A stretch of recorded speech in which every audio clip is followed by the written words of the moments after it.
In a must-win game, the Boston Celtics did their job and they found their identity once again with a wire-to-wire, belt-to-you-know-what victory over the New York Knicks in Madison Square Garden, 115-93, and it felt good seeing the Celtics not squander a massive lead once again. We're going to discuss everything that went on in Game 3 in the Garden and talk about what Boston needs to continue to do in Game 4 to knot the series up and hopefully take back control. But make sure you are subscribed to the channel before we get started, as this is why you subscribe. We're doing post-game reactions, but we're also live streaming for every single Celtic playoff game. So if you love to watch along with a bunch of Celtics fans, 50,000 of them, go down below and hit that sub button. We got free, informative, entertaining content. Daily Celtics videos all year long is the best place to get Celtics content on YouTube. Hit that big red sub button, and let's get into this Game 3 recap. All right. I mean, this is pretty evident that the Celtics found their jump shot once again, and the Knicks, quite frankly, just did not. The C's shoot 20 of 40 from three-point range after previously being 25% and under in games 1 and 2, so they found their shot, and they found it off of the rip. I believe they started this game 6 of 7 from long range and never really looked back in the ballgame. Thank the Lord that the Celtics could take over and, just not squander a lead once again. They kept their foot on the gas the entire game.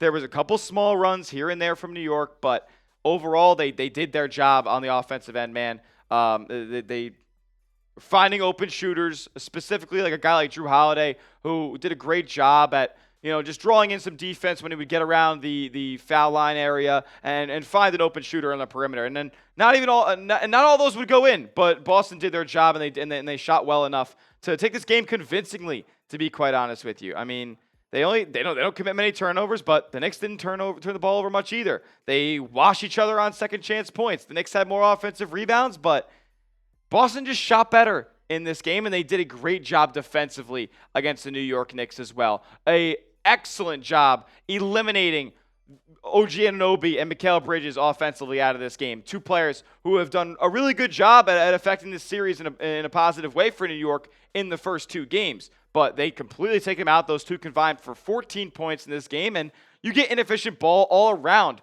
from the Knicks. Like, you get 5 of 18 from Cat. You get 9 of 21 from Brunson. Like, the Celtics are doing a good job at sticking on defenders, switching effectively, and having good closeouts against the Knicks. The Knicks didn't play like it was a must-win game, even though it probably was for them in a sense. You go up 3-0 in this series, and it's pretty much over. And the Knicks didn't play with the same urgency that Boston did tonight. I felt like the Celtics came out and played like it was a Game 7. Absolutely loved it. Jayson Tatum, even though he wasn't the most efficient in the ballgame, he was great. I loved everything that he gave the C's tonight.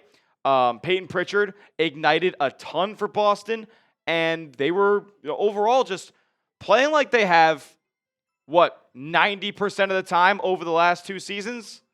This was the team that we all thought that we would get back to, and yes, we were very fearful of in the first 2 games of whether or not it would return, but it seems like this team is back, and they're going to ride a lot of this momentum into Game 4 and beyond, as they have a good chance to tie up this series. And, man, I don't know. Like, it feels good. This feels like this should continue, but I don't know yet, because we're on a 1-game sample size at this point. They got a lot of the same looks that they did in Games 1 and 2, and they just connected on them tonight. Hopefully they can make that continue. We're going to talk about all the individual performances that we saw in this game in just a moment. But first, I got to give a huge shout-out to our sponsor on the program, and that is Prize Picks. Prize Picks is America's #1 daily fantasy sports platform because it's daily fantasy made easy. Here's how it works. All you guys got to do is pick a lineup of 2 to 6 players and just pick more or less on their projected stats. Whether it's basketball, baseball, hockey, you got playoffs in full force right now across multiple sports. Take advantage of all the fun and win up to 2,000 times your money. Yeah, I'm talking turning $1 into $2,000 on Prize Picks.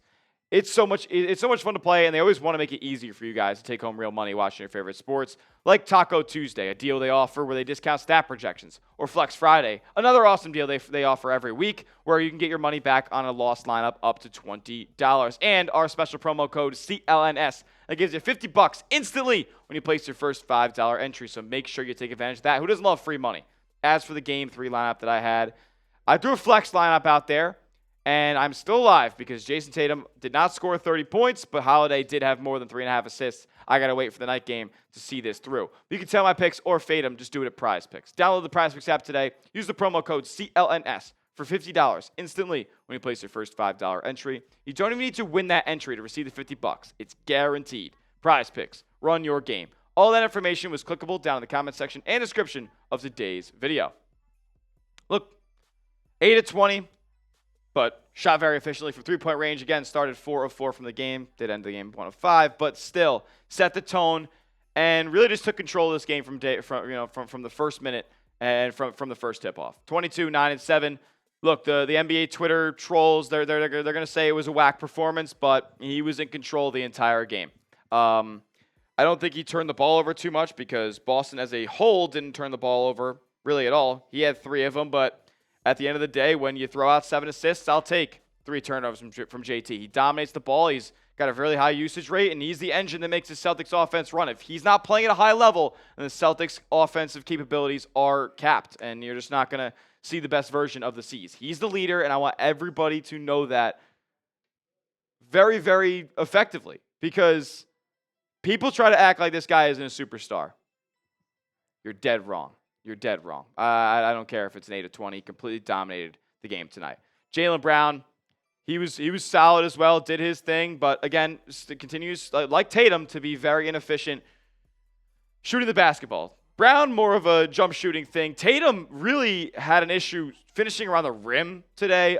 He was really bad on his 2-point attempts. I mean, if you think about it, he went 8 of 20, and if it's 5 of 9 from 3-point range, he went 3 for 11 on the rest of his attempts. So that's a bit concerning, but if the shots start falling, and you got to look at it from another bright side, you win by 22 when they're both shooting inefficiently, then it's not too bad, especially when you get contributions from a Payton Pritchard, who was just awesome tonight. He came in and subbed in for the first time in the first quarter and did not sub out for the rest of the first. He subbed in the first quarter, did not sub out again for the rest of the first half, had 13 points in the first half, and helped the Celtics extend the lead to 25 by the break. He was awesome. Hit a buzzer beater to close the second quarter along the baseline, falling away. He was in some tough shots tonight, and he was playing some really darn good defense on Jalen Brunson at times as well. This has shifted with more Payton Pritchard minutes, and I want to see more of him as this series goes on. Jrue Holiday, thought he was just making the right plays all around, man. He's not going to light it up. It's more like it's like a Draymond Green stat line, but he wasn't turning the ball over. He was making the right reads. He was playing good defense, and he was just doing his thing, shooting the basketball at an efficient rate. 2 of 3 from deep. We'll take that every single time. Derek White continues to be a force defensively on the glass. I mean, he was a good shot blocker tonight. Put up 17, hit his threes when they were given to him, 3 of 6. Just continues to be the glue guy, and I'd argue the second most important player on the Boston Celtics. Kristaps Porzingis, again, he was a lot better, especially defensively tonight. This easily looked like the game where he was most comfortable in this series so far. Was a rim deterrent, rejecting a bunch of shots. Just still seems out of sorts on the offensive end. And Kristaps is in my thoughts, man, because he's obviously dealing with something pretty heavy right now, and he's still getting out there night in, night out on the basketball floor. So I don't know if a lot of guys will be able to do that. KP is making it happen, and he was really good as far as defending the rim goes tonight. Jalen Brunson, he goes for 27, but you hold him to sub 50% shooting. Bad jump shooting overall from him. Loved it. Karl-Anthony Towns, he's going to give you 21 and 15, but when it's on 5 of 18 shooting, I'll take that every single time. He got a ton of looks at the free throw line tonight, and I'd argue the Celtics could have won this game by a whole heck of a lot more, as the whistle for the Knicks was so soft when it comes to these and ones that they were gifted, play in and play out in the first 3 quarters of this game. Cat went for a lot, but is an ugly stat line overall from him. You really took OG and Mikal Bridges out of the ball game, and that was huge. I mean, this is abysmal. I mean, you're paying this guy $40 million a season.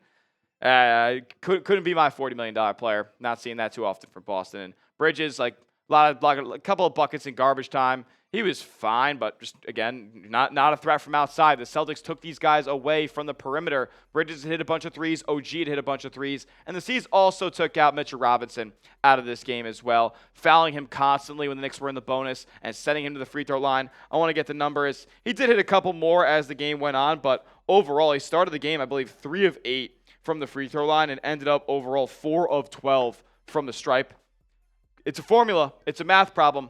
Keep doing it. He was a force on the glass. If you can force him to go to the free throw line and force Tom Thibodeau to take him out of the ball game, then the Celtics are going to fare a whole heck of a lot better because they dominate the Knicks starters when they're all out there on the floor. What do you guys think? Is the momentum back with the Boston Celtics? Type Y for yes, type N for no. What you guys think about this series right now? C's down 2-1, opportunity to tie it up. Is the momentum back with the Boston Celtics after a belt-to-ass victory in Game 3? Let me know down in the comment section. And make sure you are subscribed to the channel, youtube.com/Celtics TV for the latest Boston Celtics news and rumors and live streams for every single Celtics playoff game. Lock us in as your #1 sport for Boston Celtics content on YouTube. We'll see you guys all in the next one. And as always, let's go C's.